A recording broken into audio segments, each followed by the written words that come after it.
Hey everybody, it's Safi and Marco Dish Out on Movies, the only movie review show on YouTube to review movies in terms of food.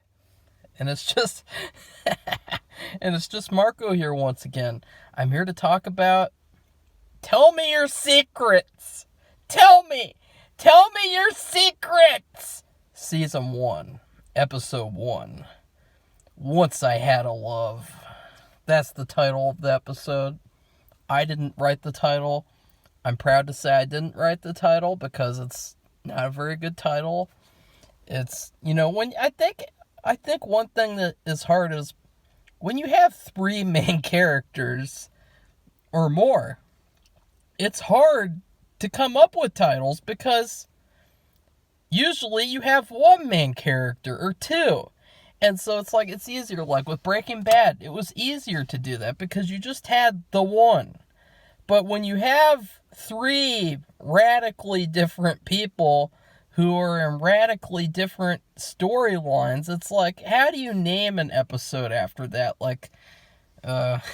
It's hard. So, it's really troublesome because the episode's called Once I Had a Love. It only really applies to 2 out of the 3 characters because the main girl, she used to have her daughter, so I guess you could say that's her love. And then Emma used to have her husband, the serial killer, quote unquote, I guess. That was her love. But then the rapist, he never had any love. I guess you could say his metaphorical love was raping, but that's not really a thing. I don't think that should be, but so this title is already off to a bad start because it does not make sense. And I would say that, well, okay, first off, I was recommended this show back in March or something. I think back when it was on Amazon. I think, did it release all in one day? I hope not. That'd be another strike against it. It was recommended to me by the infamous viewer Kim Mama, and she's just a fantastic viewer, and she gives a lot of great comments and a lot of great advice. In fact, she's the reason that this channel has jumped 30 subscribers in 2 seconds, because she was the one who recommended me review and commentate over Queen of Hearts. And that was like a gold mine. That was like the scene in Uncut Gems where they're mining for the jewels, and then they find the one that the guy in Uncut Gems is obsessed over. So maybe this will be another gold mine, because I'll offer as much insight as I can. I will be as detailed as possible, but this show is really off to a bad start. And it's another show that takes place in Louisiana, which is really cool because, as I said, I love Louisiana. It's a great setting. I don't know if it's a great place because I've never been there. I heard that New Orleans is like a hotbed for supernatural activity, according to people. I don't know what that means. I don't know if that's true, obviously. It's probably just people hyping it up so that they'll go there and, I don't know, eat the good food, maybe. That's a great way to get people to go and eat some great Louisiana food. And in this show, I can barely tell it takes place in Louisiana because it's another show that's victim to the infamous sucking out all the color.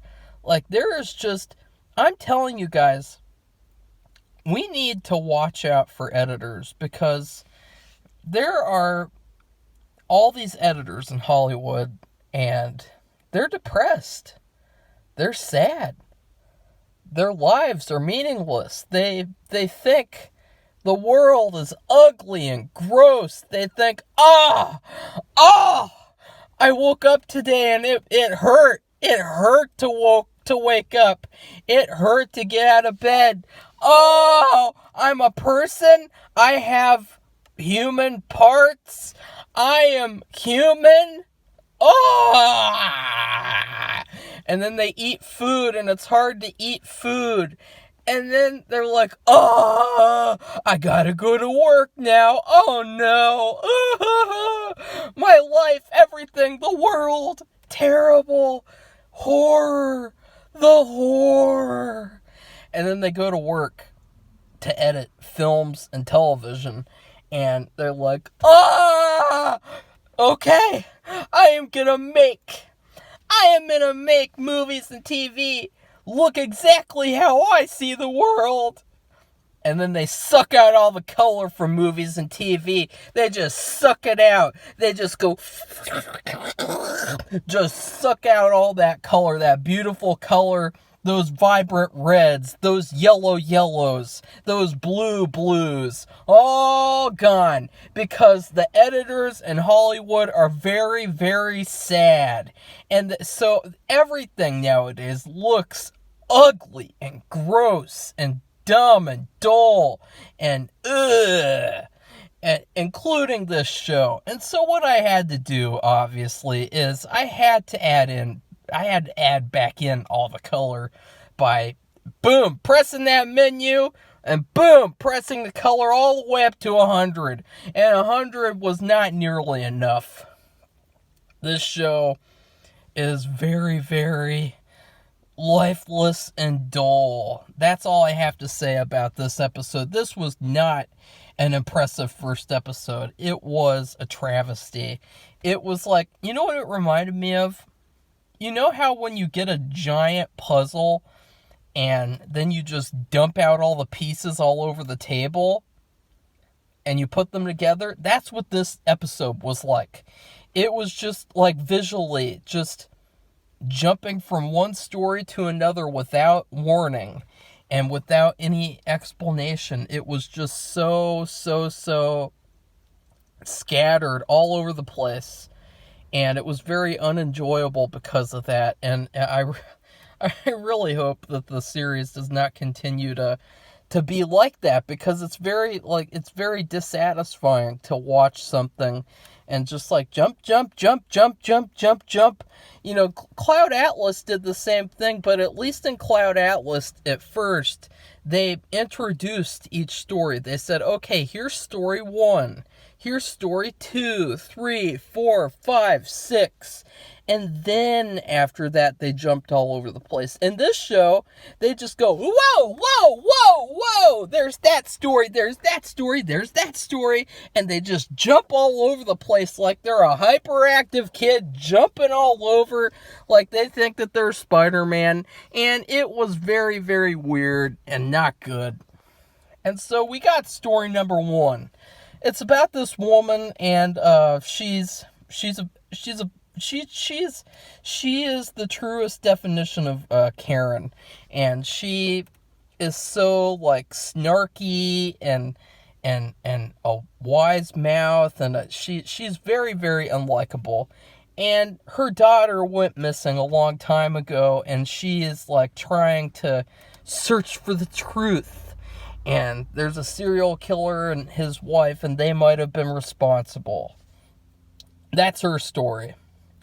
That is the worst one. It is completely uninteresting to me.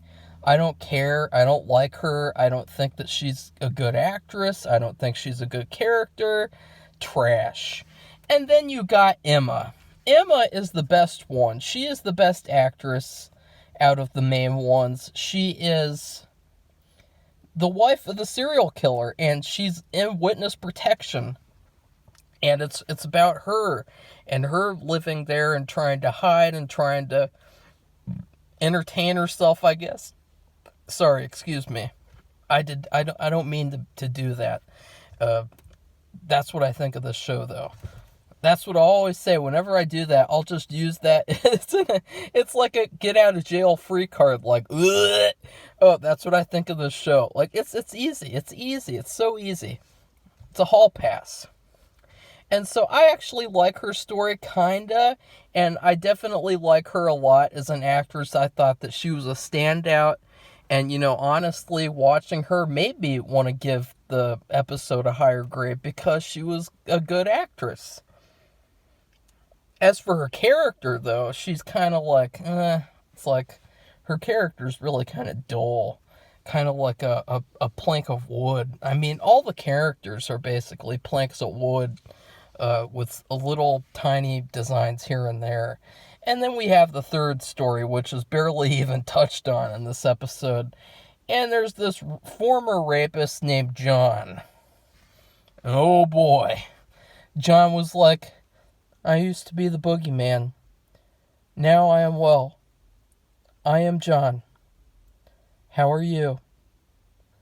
I want to help you. That's him. He is extremely robotic, uninteresting. Unfortunately, it's unfortunate because his story is interesting. I love that type of story where you have a bad character, a character who he had a bad past and he's trying to redeem himself. And they have this very interesting thing where he's got this personality that he puts on, but he gets these trigger points, and when he gets to these trigger points, he starts to kind of break down.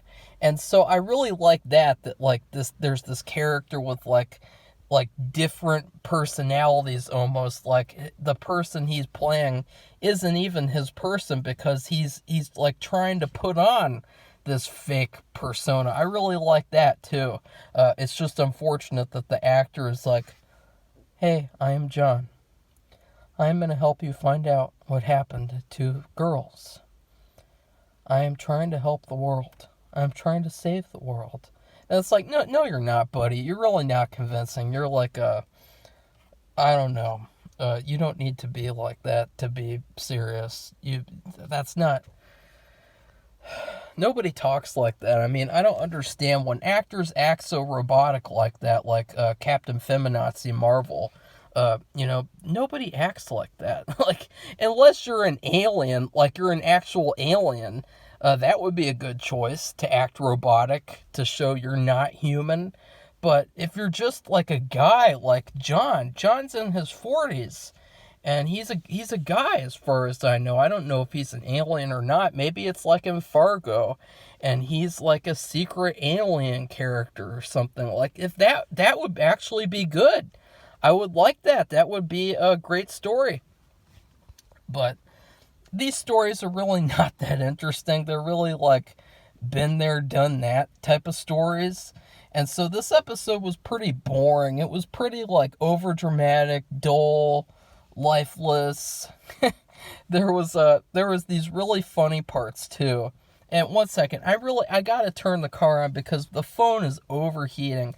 And if it overheats too much, it is going to not let me record, and I'll have to wait like 20 minutes for it to cool down. So 1 second. Alright, I hope that helps. I hope that I don't have to wait 20 minutes for it to restart and cool down. But these stories are really not interesting. And that is a problem because the show is trying to... I think that the scatterness is kind of like on purpose because it sort of disguises the fact that these stories are really like uninteresting. And, it really does remind... And what do you know? It did it again. I don't understand. God, I hate this type of shit. This is irritating. I'm trying to make a video production here. But besides the stories being uninteresting, I really think that the editing was done on purpose in that way. And I think that was kind of like a stupid thing to do, because by doing that, it just makes the stories even more boring, because you can't really understand them until you get more of the full picture. And so it's like a continuous, okay, what's going on? Okay, is like you're trying to connect the dots together, and it makes it really boring. And then I gotta say too, one of the reasons I also watched this is because apparently it has Richard Thomas in it at one point, and so I'm really excited about that, to see what John Boy! I'm excited to see what John Boy is up to in this show. And the bully from Fear Street 2 is in this too. And that was another reason that I was very excited to watch this show. And immediately when she came on screen, I was like, oh my god. she is so good at playing the bully. And so she gives this fantastic monologue where she's like, "You are nothing. You are shit." It was so funny. And then there were all these parts. There was so much. I think that this show, one of the reasons why I'm giving it some slack is because there's a lot of moments that are just so bad that they're good. And there's this one moment where, I'm not kidding, you got this bitch in witness protection program, and guess what she does? She steps out right on video camera of the bully girl. She steps out right in front of her video camera, videoing her. She doesn't even bother destroying it, I think. Like, she shatters her head against the glass, or she smashes her head, sorry. And I don't think that she destroyed the camera or the phone. I don't think so. I don't know. But that was really like a lame, like contrived way of things happening. Oh shit, now I'm gonna sneeze because of the cold. Fuck. Oh, it's coming. It's coming. I can feel it. And then there were these other parts that were really funny where it would go into slow motion while people would cry and have temper tantrums, and it was just so bad. It was like Tommy Wiseau's The Room, and it was just so funny. And then there was a scene I knew it was gonna happen, sorry. Ugh, what a disaster. What a disaster of a review. and then there was this part at the end where Emma is fighting with a hooded killer.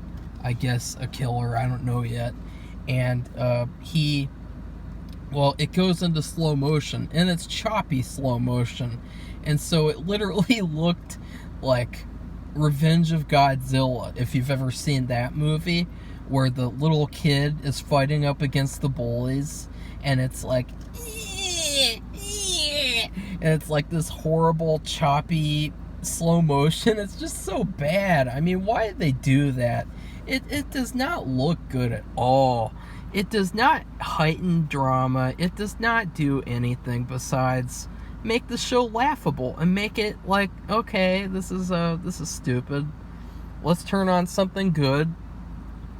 And then, so let's get to the rating, because let's just, this episode, it was a disaster. It had some good stuff in it. I liked Emma, and I like seeing the bully girl, whatever her name is. So I would rate, to summarize things finally, I would rate this episode a D+. And the reason I give it a D+ is because I can't in good conscience give it a C- or a C anything. It is not good enough to be average. It is only good enough to be a D+, which is close to being average.